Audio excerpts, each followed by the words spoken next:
అట్లా రెండు చేద్దాం మంచిగా మొక్కి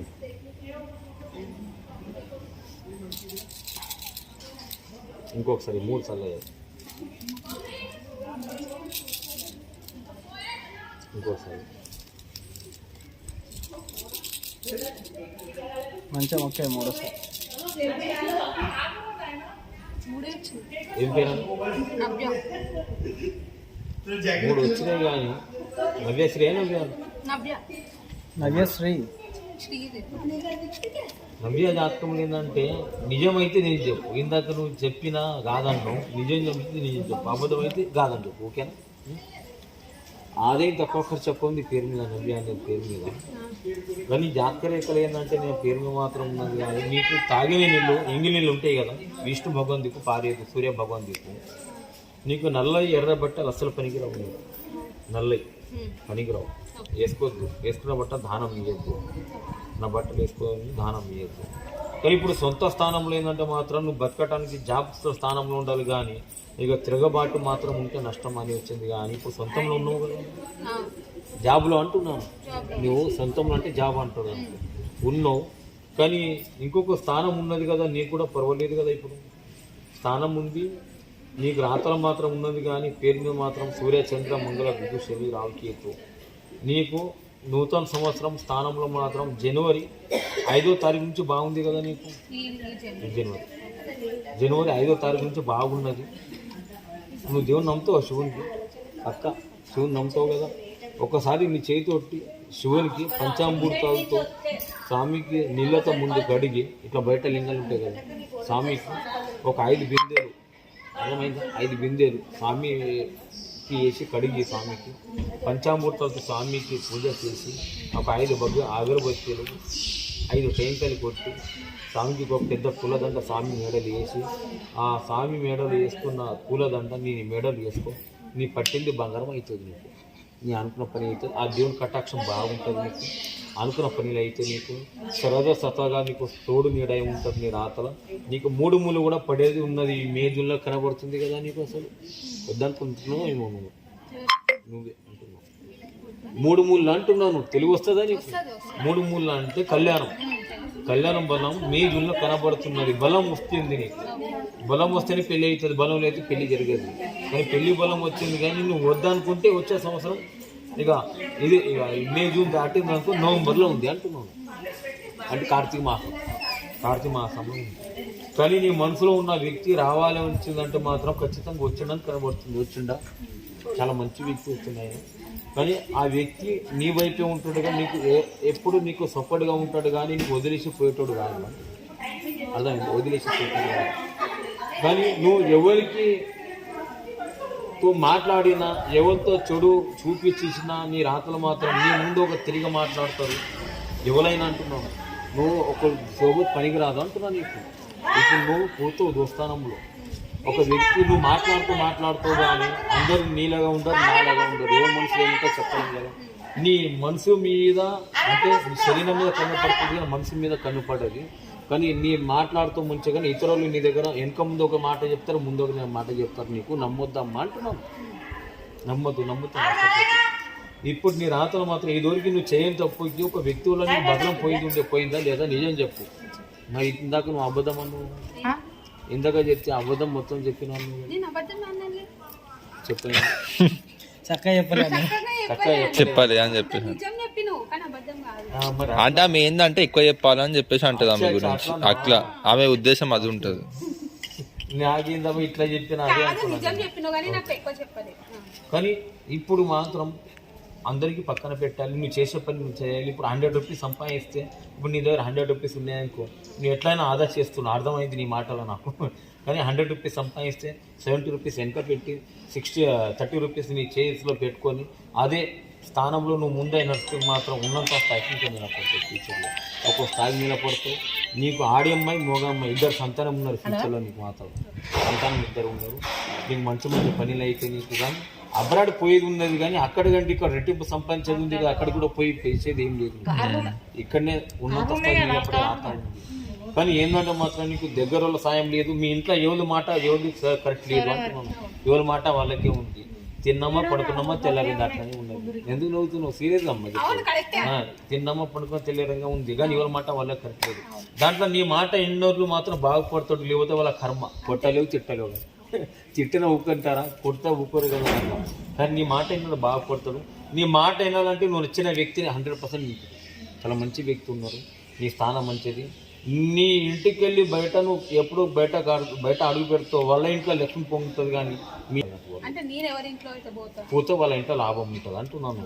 ధనం పెరుగుతుంది, మంచిగా ఉంటుంది, అనుకున్న పని అవుతుంది, నీ కెరీర్ కూడా బాగుంటుంది, నీకు ఎవరు అడ్డంకి రారు, నీకు నమ్మిన పని అవుతుంది. కానీ ఇతరుల కోసం ఒకసారి పోలీస్ స్టేషన్ మెట్లు ఎక్కుతావు, నువ్వు ఎక్కిన ఇదివరకు, కానీ ఎవరు జోలికి పోకి. ఇప్పుడు నువ్వు చేసే పని నువ్వు నీ కెరీర్ మీద దృష్టి పెట్టు. నీ మనసులో ఎప్పుడు ఉన్నంత స్థాయికి నిలబడాలి, 10 మందిలో బాగుపడాలి, మంచి కళ్యాణం చేసుకుని సుఖ సంసారం తాయి ఆరోగ్యంతో ఉండాలి, ఒక స్థానం నిలబడాలి అని అనుకుంటున్నాను. అది ఖచ్చితంగా అవుతుంది. నీకు నమ్మిన స్థానం బాగుంది.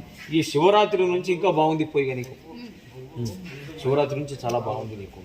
తగినంత గోల్డ్, తగినంత అన్నం, తగినంత ఒంటి మీద బట్ట, హౌస్, ఇది 100% ఉంది నీకు. మంచికి 4 కావాలి, 4 ఉన్నాయి నీకు అంటున్నాను. ఒక్కసారి మాత్రం శ్రీశైలం మల్లికార్జున స్వామి పిలుస్తుండు, పోయిరా. అక్కడ పోయి స్వామి నంది ఉందని తెలుసా? అక్కడ నంది ఎప్పుడైనా పోయినావా? అక్కడ నందిలో చెవులో ఒక 4 మాటలు చెప్పు, అది ఖచ్చితంగా అవుతుంది నీకు. పట్టింది బంగారం అవుతుంది. ఇక నువ్వు ఎంత నువ్వు నమ్మిన దేవుడు నీకు కాపాడుతుంటాడు. కానీ 2000 మధ్యలో ఇట్లా డబ్బు ఇవ్వకు, ఇట్లా కత్తెర, ఇది కత్తెర 5 ఫింగర్స్తో మనీ ఇవ్వాలంటున్నాను నీకు. ఇట్లా ఇస్తే మంచిది, ఇట్లా ఇస్తే కరెక్ట్ స్థానం మంచిగా ఉంటుంది, డబ్బు నిలుస్తుంది. ఇట్లా ఇస్తే నష్టపోతావు బాగా. కానీ నీ రాతలు మాత్రం ఉన్నది కానీ ఇప్పుడు రాబోయే రోజుల్లో అంత శుభం కలుగుతుంది, అంత మంచి స్థానం ఉన్నది. కానీ ఒకటి నీ అరకల్ల స్థానం కూడా మంచిగా ఉన్నది. నీ పేరు మాత్రం, నీ ఇంటికి మీద మాత్రం 2 వస్తున్నారు. సంబంధం కోసం వచ్చేది ఉంది కదా, ఇదివరకు వచ్చింది సంబంధం వచ్చినారు, కానీ అది కరెక్ట్ కాదు కదా, కరెక్ట్ కాదు కదా అంటున్నా. సంబంధం వచ్చింది అయితే అది నీకు నచ్చాలి, నచ్చితేనే పెళ్లి చేసుకో, నచ్చకుంది పెళ్లి చేసుకుంటే ఇచ్చుకోపోతావు నువ్వు అంటున్నావు. ఇచ్చుకోపోతావు నువ్వు అంటున్నాను. నచ్చింది పెళ్లి చేసుకుంటే ఇచ్చుకోపోతే ఇప్పుడు ఉన్న స్థానం మంచిగా ఉండదు నీకు అంటున్నాను. నీ అనుకున్న పని అవుతుంది. పేరు చెప్పినావు మీ పెద్దలకి, ఒకే స్థానంలో ఒకరికి ఇష్టం ఉండదని వచ్చింది దీంట్లో ఎవరికని చెప్పినావు, నీ మనసులో ఉండాలి. ఓకే అయిందా? ఒకరికి కరెక్ట్ వెనక ముందు అయిందో అంటున్నావు. అదే ఓకే అయింది స్థానంలో, కానీ ఒకరికి వెనక ముందు అవుతుంది, కానీ నువ్వే గెలుస్తావు, దాంట్లో నువ్వే గెలుస్తావు. మంచి స్థానం ఉన్నది నీ రాతలో మాత్రం. కానీ ఒకటి ఏంటంటే మాత్రం మీ దగ్గరున్నది మాత్రం గుంతనక్క గుణాలు ఉంటాయి నీ దగ్గరున్నది, కానీ కరెక్ట్ మనుషులు మాత్రం కాదు అట్లా. కానీ నీకు మాత్రం ఏంటంటే మాత్రం ఉన్నది, కానీ చేసే పనిలో బాధ్యత మాత్రం ఇంకా పెరుగుతుంది నీకు, బాధ్యత గుణం ఉంటుంది నీకు. నీ పెళ్ళి అయినా మాత్రం మరుక్షణమే నీకు ఇంకా నీ జాతరేఖలు ఇంకా మంచి మంచి పనులు అయితే నీకు వచ్చింది కదా బలం. ఇప్పుడు వద్దా అంటే మాత్రం చాలా నష్టపోతావు. ఇప్పుడు కళ్యాణ బలం చేసుకో అంటున్నా. ఆయన కూడా రెడీ ఉన్నాడు, కానీ వచ్చింది కదా, ఉన్నాడు అంటే ఇప్పుడు వాళ్ళ అన్నది అయిపోయినాక అదే బలం ఉంది కదా ఆయనది కూడా. వాళ్ళ ఇంట్లో ఆల్రెడీ బలం నడుస్తున్నది, కానీ అవుతుంది. కానీ వాళ్ళ ఇంట్లో ఏంటంటే మాత్రం కొద్దిగా టచ్ అయితే లేదు. వాళ్ళ ఇంట్లో మంచి పనులు కొద్దిగా వెనక పడుతున్నాయి వాళ్ళకి, కానీ పర్వాలేదు. కానీ మీరు ఇద్దరు కూడా అనుకోకుండానే కలిసింది, మీరు ఇద్దరు మంచిగా కలిసింది, పర్వాలేదు. ఇంకేమైనా అనుమానం ఉంటే చెప్తా. కానీ ఒక వ్యక్తి ఏడుస్తున్నాడు అన్నా కదా నీ మీద, 3 అక్షరాలు ఉంటాయి ఆ వ్యక్తికి. ఎస్ నుంచి వస్తుంది అక్షరం, తొలి అక్షరం ఎస్. సా సు సి లా రైతుడు వస్తుంది, ఎస్ నుంచి వస్తుంది వ్యక్తి. ఏడుస్తుండ ఆయన ఒక వ్యక్తి కన్ను నీ మీద కన్ను బాగుంది. నేనేమన్నా నేనేమన్నా కుటుంబం అన్నా బయట అన్నా కానీ వ్యక్తుల కన్ను నీ మీద పడుతుంది. నీ మీద పడలే వ్యక్తుల కన్ను పడితే జాగ్రత్త ఉండాలని చెప్తున్నా కదా నేను. అర్థమైందా? ఎప్పుడు వాళ్ళ మీద ఫోకస్ చేయని వాళ్ళు ఫోకస్ చేస్తారు, కానీ నువ్వు ఎవరికి నమ్మక, అందరూ పక్కన మనోళ్ళని దగ్గర పోతే వేరే అవుతుంది. నువ్వు నష్టపోతావు అంటూ నీ జీవితం నష్టం అవుతుంది అంటున్నావు. నమ్మించి మోసం చేస్తారు అంటున్నాను. కానీ నీ రాతలు నువ్వు మాట్లాడుతావు, కానీ నీ శరీరం మీద పడుతుంది, మనసు మీద పడదు అంటే మాటల మీద పడదు అంటున్నావు. నీకు నేను మాట్లాడుతున్నా, వాళ్ళు కూడా మాట్లాడుతుంటా నువ్వు అనుకుంటున్నావు. అంటే నీ స్థానం అట్లా ఉంటుంది, కానీ ఇతరుల గుణం అట్లా ఉంటుంది నీ మీద. ఇంకా నీకు దిష్టి కూడా జల్దీ తెలుగుతుంది నీకు. అర్థం, దిష్టి జల్దీ తెలుగుతుంది నీకు. చూడడానికి ఖండ ఉంది, ఖండలో బలం ఉండదు ఒక్కొక్కసారి అంటున్నావు, మొత్తం నష్టపోతావు. కానీ నీకు సంక్రాంతి నుంచే బాగుంది పో నీకు. శివరాత్రి నుంచి శివ అనుకుంటా ఆ వ్యక్తి ఎడపు కూడా పోతుంది నీకు. నమ్మిన పని అవుతుంది. అంత అండు పండు బ్రహ్మాండంగా మంచిగా ఉంటుంది, ఎలాంటి నష్టం ఉంటుంది. ఇంకేమో ఉంటే నువ్వు చెప్తాను. జాబ్ చెప్తున్నా కదా, ఇంకో 5 మెట్టు ఉన్నది అంటే కదా మంచిగా అవుతుంది. గవర్నమెంట్ స్థానమే ఉన్నది, కానీ ఇప్పుడు చేసేది దానికి నువ్వు చూసిన దానికి అంటే నువ్వు సంపాదించేదానికి నువ్వు చేసేదానికి ఏదో టెంపరరీ స్థానమే ఉన్నది నీకు, కానీ గవర్నమెంట్ స్థానం ఉంది నీకు పట్టింది బంగారం అవుతుంది నీకు. అంత మంచి రోజులు ఉన్నాయి కదా నీకు. లేకపోతే అది ఉంది ఇది ఉంది అది ఉంది ఇది అని చెప్పేటోని అనుమానం చెప్పొద్దు, మంచిగా ఉందా అంటున్నా నీకు. ఓకేనా? అప్పర్ పొజిషన్స్కి ఛాన్సెస్ ఉన్నాయి, అది గవర్నమెంట్ కానీ ప్రైవేట్ కానీ. ప్రైవేట్ అయినా కానీ పై స్థానం మాత్రం ఉంది నీకు. ఆ పై స్థానంలో నువ్వు నిలబెట్టుకుంటావు, నీకు ఏం పర్వాలేదు నీకు. అది ఇది మాత్రం ఏం లేదు అంటున్నా నీకు. ఓకేనా? ఇంకేమైనా డౌట్ ఉందా నీకు? ఉంటే చెప్పు. ఇంకేమన్నా గంట దాకా ఇంకేమైనా డౌట్స్ ఏమైనా చెప్పినావు కదా ఇందాక ఏంది? ఒక ఎస్ తోటని, అది ఏంటిది? అది తొలి అక్షరం వ్యక్తిది. వ్యక్తిదా? వ్యక్తిది ఆయన కన్ను ఉంది. ఆయనది నీకు తెలియదు అంటే ఈయన మనోడే అనుకుంటావు, కానీ వానికి బ్యాడ్గా ఉంది నీ పైన. బ్యాడ్గా ఉంది అన్నమాట. కానీ ఎవరికి నమ్మకు. నువ్వు సంపాదన కూడా ఇట్లా పెడుతూ ఉంటే నువ్వు ఇంకా ముందైతే ఒక భూమి కొనే అవకాశం ఉంది అంటున్నాను. భూమి కొనేది ఉంది, ల్యాండ్ కొనేది. నువ్వు ఒక స్థాయికి బాగానే ఉంటావు, కానీ భికారిగా మంచి నీ కాలం నువ్వు ఉంటావు కానీ అంటున్నావు. నీకు నష్టాలు కంటారు లేదు. ఇప్పుడు కళ్యాణ బలం వస్తుంది నీకు 23లోనే బలం స్టార్ట్ అయింది కరెక్ట్ చెప్పాలంటే, కానీ నీకు 25లోనే నుంచి పట్టి 27 లోపల అవుతుంది. ఏజ్ అంతా నీకు దాటింది 30 చెప్పు. 27 కదా మరి నాకు 25 కదా. అదే 26, 97. 97. కానీ బలం వచ్చింది. ఇప్పుడు నీకు బలం వచ్చింది. అసలు 25లోనే జరగాలి. నీది వద్దనుకున్నావేమో నువ్వే, నీ కెరీర్ ఏం నిలబడలేదని. అంతేనా? కానీ బాగుంది నీకు. నచ్చిన పని అయితే నచ్చిన వ్యక్తి తగిన వ్యక్తి దొరికింది మీకు. తగిన వ్యక్తి దొరికింది. లేకపోతే అలాంటి ఇలాంటి వాడు 4 రోజులు ఉండేటోడు అని చెప్పెట్టుంది నీకు. ఇప్పుడు ఉండేటైనా మంచిగా, చాలా మంచి వ్యక్తి. చాలా మంచి. గురించి ఆయన నుంచి నువ్వు అనుమానం పడేది లేదు అంటున్నాను. అనుమానం పడాలంటే నేనే చెప్పేటోని.